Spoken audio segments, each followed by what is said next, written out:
அண்மை செய்தியை பார்த்துக் கொண்டிருக்கிறோம்.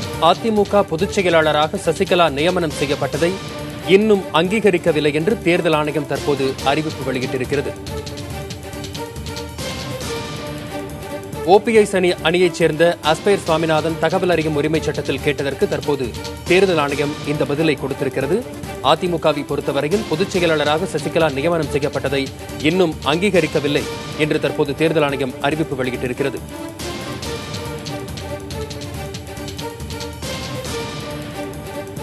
கூடுதல் விவரங்களை நமது செய்தியாளர் சுபாஷிடம் கேட்கலாம்.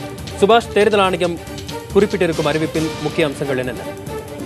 தேர்தல் ஆணையம் தொடர்பாக ஒரு விளக்கத்தை தேர்தல் ஆணையம் எழுத்துப்பூர்வமாக மீண்டும் ஒரு முறை குறிப்பிட்டிருக்கிறது. கடந்த மாதம் இருக்கக்கூடிய ஒரு ஆர்டிஐ, அதாவது அந்த தகவல் அறியும் உரிமை சட்டத்தின் மூலமாக ஒரு தகவல் வெளியாயிருந்தது. அந்த சட்டத்தில் யார் பொதுச் செயலாளர் உங்கள் ஆவணப்படி இருக்கிறது என்றதை கேட்டிருந்தார்கள். அதில் இதுவரை பொதுச் செயலாளர் யாரும் இல்லை, ஏனென்றால் உள் விவகாரம் இருப்பதால் அது தொடர்பாக இப்பொழுதுக்கு எந்த ஒரு விளக்கமும் கொடுக்க முடியாது என்று சொல்லியிருந்த நிலையில் தற்போது மீண்டும் ஒரு ஆர்டிஐ, தகவல் அறியும் உரிமை சட்டத்திற்கு கீழாக ஒரு அறிக்கையை வெளியிட்டிருக்கிறது. அந்த அறிக்கையில் அதிமுக பொதுச் செயலாளராக ஜெயலலிதா தேர்வு செய்யப்பட்டார். இது அதே போல சசிகலா தேர்வு செய்வது என்பது சசிகலா தேர்வு செய்யப்படவில்லை, அவர் தேர்ந்தெடுக்கப்பட்டார் என்று தான் தேர்ந்தெடுக்கப்பட்டதாக கடிதம் வந்திருக்கிறது என்று தேர்தல் ஆணையம் விளக்கத்தை கொடுத்திருக்கிறது. ஆகையால் பொதுச் செயலாளர் யார் என்பது தொடர்பாக இதுவரையிலும் எந்த ஒரு முடிவையும் எடுக்கவில்லை. ஏனென்றால் உட்கட்சி விவகாரம் தொடர்ந்து நீடிப்பதால் பொதுச் செயலாளர் யார் என்பதை முடிவு செய்யவில்லை என்பதுதான் அந்த ஆர்டிஐ என சொல்லக்கூடிய அது தகவல் அறியும் உரிமை சட்டத்தின் கீழ் கேட்கப்பட்டிருக்கிறது. சுபாஷ், பொதுச் செயலாளரை எப்போது தேர்ந்தெடுப்போம், யார் பொதுச் செயலாளர் என்பதை எப்போது முடிவு அறிவிப்போம் என்பது குறித்து தேர்தல் ஆணையம் ஏதாவது அறிவிப்பு வெளியிட்டிருக்கிறதா? அதாவது வழக்கமாக ஒரு பொதுச் செயலாளரை தேர்வு செய்ய வேண்டும் என்ற முறையானது தேர்தல் மூலமாக, அதாவது வேட்பாளராக பொதுச் செயலாளர் நியமிக்கப்பட்டு அதன் பின்னாக தான் இந்த தேர்வு முறைகள் எல்லாம் நடைபெற வேண்டும். அது போன்ற எந்த ஒரு நடைமுறையும் பின்பற்றப்படவில்லை. ஆகையால் அது போன்ற நடைமுறைகள் பின்பற்ற வேண்டும் என்று குறிப்பிட்டிருக்கிறார்கள். ஆனால் அது ஒரு விதியாகுமா வசந்த்? அதே போல தற்போது வந்திருக்கக்கூடிய இந்த அறிக்கையானது மிகுந்த முக்கியத்துவம் வாய்ந்த ஒரு தகவலாக இருக்கிறது. ஏனென்றால் சசிகலா பொதுச் செயலாளரா இல்லையா என்பதை இதுவரையிலும் உறுதி செய்யவில்லை என்று தேர்தல் ஆணையம் கூறியிருக்கிறது.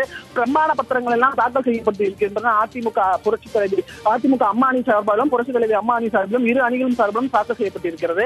அம்மா அணி சார்பிலாக சசிகலா தான் பொதுச் செயலாளர் என்று நியமனம் செய்து இருக்கக்கூடிய இந்த சூழ்நிலையில் தற்போது இப்படி ஒரு தகவலை தேர்தல் ஆணையம் வெளியிட்டு இருப்பதால் அந்த பிரமாண பத்திரங்கள் செல்லுமா செல்லாத என்ற ஒரு கேள்வி எழுந்திருக்கிறது. அப்படி செல்லாத பட்சத்தில் அதற்கான மாற்று ஏற்பாடுகள் என்ன என்பதை தேர்தல் ஆணையம் பின்னர் வரும் நாட்களில் தெரிவிக்கும் என்று எதிர்பார்க்கப்படுகிறது. சுபாஷ், லட்சக்கணக்கான பிரமாண பத்திரங்கள் எல்லாம் தாக்கல் செய்யப்பட்டிருக்கின்றன. அதன் நிலை தற்போது எவ்வாறு இருக்கிறது? என்றாவது ஒரு நாள் அதை விசாரித்துதானே ஆக வேண்டும். நிச்சயமாக வசந்த், இது தொடர்பான எல்லா விவரங்களும் முழுமையாக தேர்தல் ஆணையம் முன்பாக இருக்கிறது. இந்த விவரங்கள் அனைத்துமே தேர்தல் ஆணையம் வெளிக்கொண்டு வரக்கூடிய கால சூழ்நிலை அதை தேர்தல் ஆணையம் தான் முடிவு செய்ய வேண்டும். ஆகையால் இப்பொழுது இரு அணிகளும் இணையக்கூடிய ஒரு சூழல் எல்லாம் இருக்கிறது என்பதை இரு கட்சி தலைவர்களும் சொல்ல ஆரம்பித்து விட்டிருக்கிறார்கள். தற்போது கூட முன்னாள் முதலமைச்சர் பன்னீர்செல்வம் செய்தியாளர்களை சந்திக்கும் பொழுது அதை வெளிப்படுத்தியிருந்தார். அப்படி இரு அணிகளும் இணையும் பட்சத்தில் இந்த அறிவிப்பானது, அதாவது ஆர்டிஐ மூலமாக வந்திருக்கக்கூடிய இந்த அறிவிப்பானது ஒரு மிக முக்கியமான ஒரு அறிவிப்பாக பார்க்கப்படுகிறது வசந்த். சுபாஷ், பொதுச் செயலாளர் யார் என்பதை இன்னும் அங்கீகரிக்கவில்லை என்று தேர்தல் ஆணையம் கூறியிருப்பது அதிமுகவில் பிளவுபட்டிருக்கும் அணிகளுக்கு மத்தியில் என்ன மாதிரியான ஒரு தாக்கத்தை ஏற்படுத்தும் சுபாஷ்? அதாவது இந்த பிரமாண பத்திரத்தின் மூலமாக சசிகலா பொதுச் செயலாளர் இல்லை, இன்னும் யார் பொதுச் செயலாளர் என்பதை முடிவு செய்யவில்லை என்பதை திட்டவட்டமாக தேர்தல் ஆணையம் ஒரு அறிவிப்பாக கொடுத்திருக்கிறது. அந்த அறிவிப்பின் அடிப்படையில் அடுத்த கட்டமாக என்ன நடவடிக்கைகளை இறங்க போகிறார்கள், தினகரன் தரப்பு என்ன செல்ல போகிறது என்பதை நாம் பொறுத்திருந்துதான் பார்க்க வேண்டும். இது பன்னீர்செல்வம் அணியின் சார்பாக அவர்கள் ஐடி தொழில்நுட்பத்தின் சார்ந்த ஆஸ்பைர் சுவாமிநாதன் என்பவர் அந்த தகவல் அறியும் உரிமை சட்டத்தின் கீழ் கேட்டிருந்திருக்கிறார். அதன் அடிப்படையில் தான் கடந்த 8/8 அன்றைக்கு இது தேர்தல் ஆணையம் கொடுத்திருக்கக்கூடிய பதிலாக பார்க்கப்படுகிறது. அது தற்போதுதான் நம் கைக்கு கிடைத்திருக்கிறது. அந்த அறிவிப்பில் இது போன்ற முக்கிய சாராம்சங்கள் எல்லாம் இடம்பெற்றிருக்கின்றன. வரும் நாட்களில் இது தொடர்பாக முக்கிய முடிவை தேர்தல் ஆணையம் எடுக்கும் என்று எதிர்பார்க்கப்படுகிறது. இரு அணி தலைவர்களும், அதாவது பன்னீர்செல்வமும் முன்னாள் அமைச்சர் பன்னீர்செல்வமும் அதே போல முதலமைச்சர் எடப்பாடி பழனிசாமியும் இன்றைய இன்றைய தினமானது டெல்லி புறப்பட்டு சென்றிருக்கிறார்கள். அதற்கு முன்பாகவே இந்த அறிவிப்புகள் எல்லாம் தற்போது வந்திருக்கிறது. ஆகையால் வரும் நாட்களில் இது மிகுந்த முக்கியத்துவம் வாய்ந்த ஒரு அறிவிப்பாக ஒரு தேர்தல் ஆணையத்திலிருந்து கொடுக்கப்பட்டிருக்க அறிவிப்பாக பார்க்கப்படுகிறது.